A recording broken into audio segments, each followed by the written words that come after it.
Our most asked questions about CEO mindsets.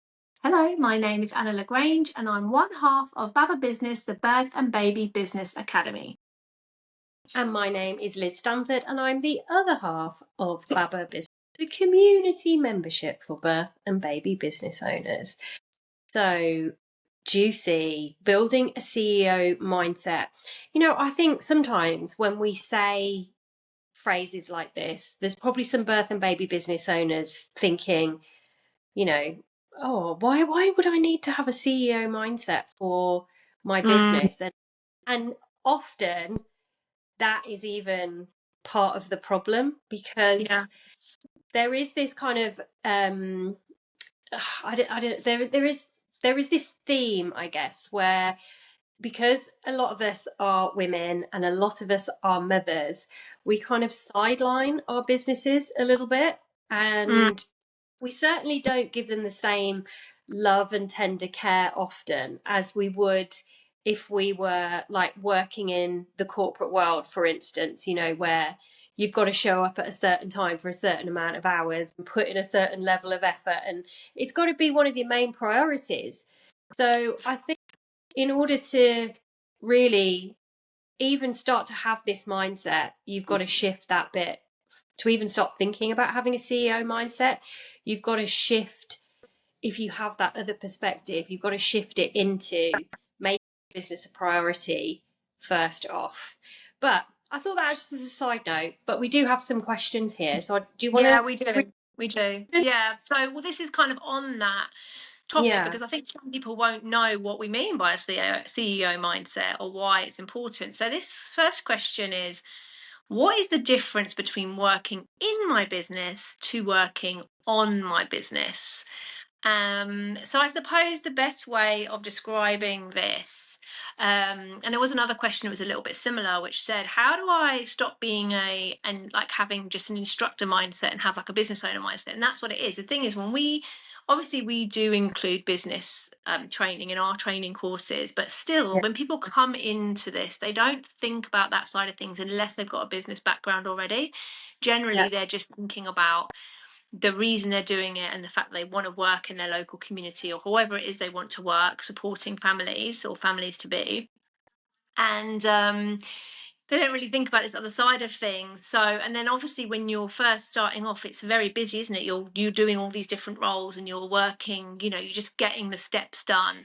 But it gets to a point in business where actually you do need to be able to take that step back, have that overview, and lead your business, and not just be the worker bee, but actually be the leader of your business. And it does take a different mindset, and also a lot of different habits to be built. And you need to make time for it, you need to prioritize it. So it is quite a shift for most people. Some people come into it understanding all that side of things, but I'd say 95% of people in my experience don't. And in our own experiences as well. Like, this isn't like a finger pointing saying you're doing it wrong or you've got the wrong attitude or whatever. Like, we were there as well. Like, it took a shift for us to get into the mindset of making our businesses one of our top priorities, because if you don't, then you're just not going to get anywhere.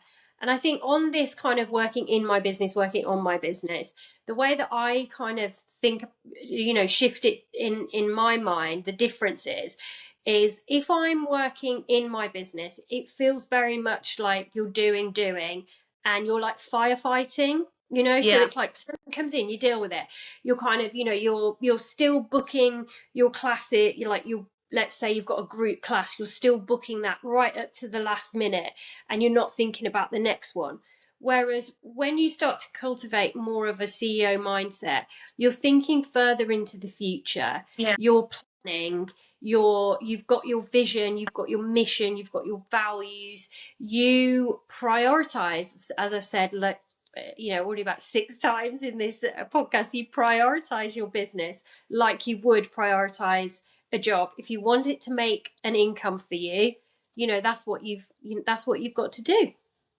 100%, exactly that. So it's making space for these other tasks that are about planning, like working out your strategy, working out what your year's going to look like, forward forecasting, not just financially, but also just like sort of laying out your time.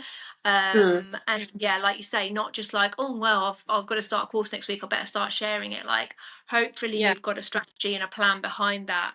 And it's also just taking that. So the thing is, you have to make time in your week to do that stuff. Yeah. So how we break it up is we do like, obviously you've got weekly planning and looking at overview, but we also do a monthly, quarterly, and then annual planning. So all of those, and not that it's not CEO mindset isn't about planning, that's just one part of it. But you have, if you want to take your business seriously, you've got to make time for those CEO tasks. Otherwise your business is going to be, you're not going to lead your business. Like you said, you're going to be more sort of firefighting or just going day to day, and you probably, it's not going to grow how you want it to. Yeah, Yeah, that's what definitely. I You know what I really love seeing our members when they're sort of posting that they're in their, you know, they're either in planning mode or they've taken a day out of their yeah, business once a month, maybe not even a whole day, like a morning where they go and yeah, sit in a coffee shop and they're just, you know, that's when they do their CEO thinking for the yeah, month. But once a month that you think like a CEO, but you take that time out and you just really connect with what is it that you want to achieve that month? How are you yeah. going to do it? How does that interact with like your quarterly planning, your annual planning? And it's just about keeping you on track and being able to have that bird's eye view of your business rather than Mm, that firefighting in it, trying to do this, trying to do that.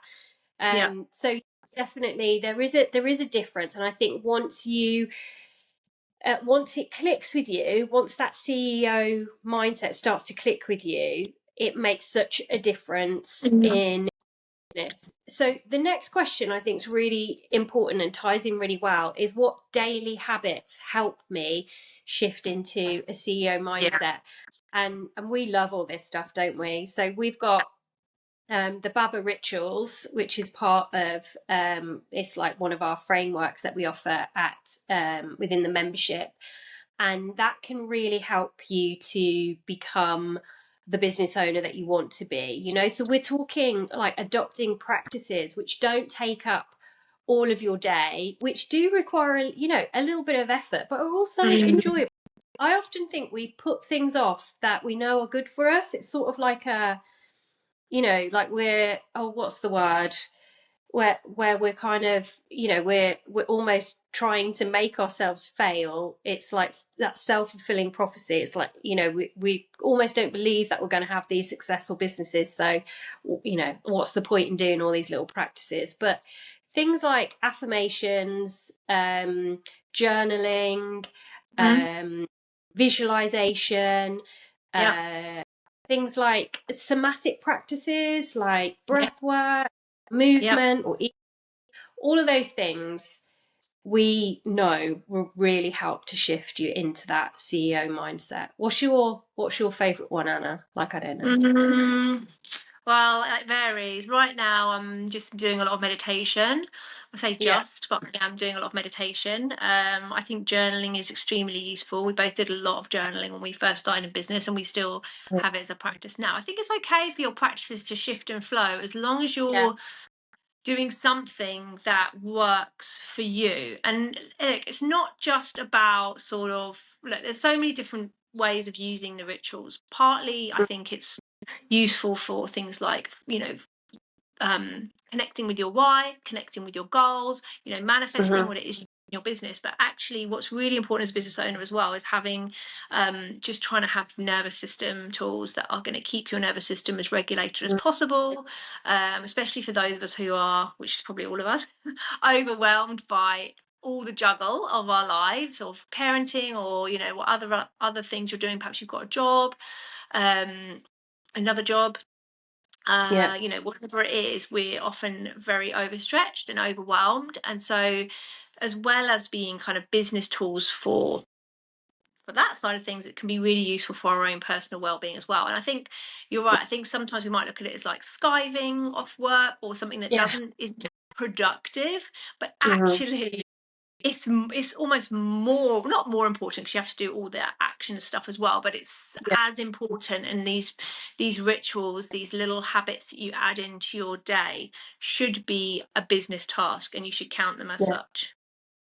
Yeah, we often call it the missing piece, don't we? When people are doing all the things that they should be doing, but they're still not getting anywhere. And often this is the missing piece, that those practices that really help you connect with yourself, help with your well-being, and all the things that you've just said, it is often that's not being done. Okay, so do you want to read out the last question Yeah, on the last this? question is, how do I make confident decisions without second guessing myself? So yeah, we all know that making decisions is part of leading your business, because decisions have Yeah. to be made. And sometimes it's about things you're going to do and changes you're going to make, and sometimes it's about things you need to let go of and release. How often do we find ourselves on a path where we're doing so many things, and then we're doing lots of things okay and nothing great, so we need to drop some stuff and do something, so that we can really focus on something. So I think those decisions are part of being a CEO of your business. It's constant. We need to be constantly reviewing, checking that we're on the right path, checking that we haven't kind of got shiny object syndrome, and we've kind of reached this tricky part of our business, and we're like, oh, this feels a bit difficult. Okay, what's the next new thing I can do? And we kind of convince ourselves that we need another training course, or we need to, I don't know, create Yeah. something new, or, and that's really just a distraction from doing the harder bits of running the business as we hoped. And so, yeah, that constant sort of checking in with ourselves is definitely part of being a CEO. Yeah, definitely. And I think that the daily habits that we were just talking about really help with the confident decision making, because once you're more like connected to your why, connected to yourself, when you feel well, less stressed and all that stuff, it's easier to make decisions. Yeah. As for not second yourself, like I just think it really comes from experience and practice as well.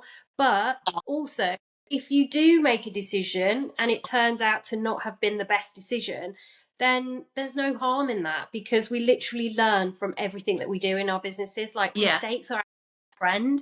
So even if that decision turns out to be wrong, you've actually made progress anyway, because you've learned something. So I would say, like, not being afraid to make the wrong decisions, but then also at the same time, like, really leaning in and listening to your gut. There's been times where I've made decisions where, looking back, I know now that my gut was saying, don't do it, but I did it anyway. Do you know what I mean? So it's kind of listening to yourself. But I learned from that, didn't I? And I would take more care over those kind of decisions. So yeah, I think once you step into that CEO part of yourself, it really changes up your business, and it makes such a difference. And that's why we run live events like Yeah. Baba Live, which is coming up in October. It's on October the 10th in London.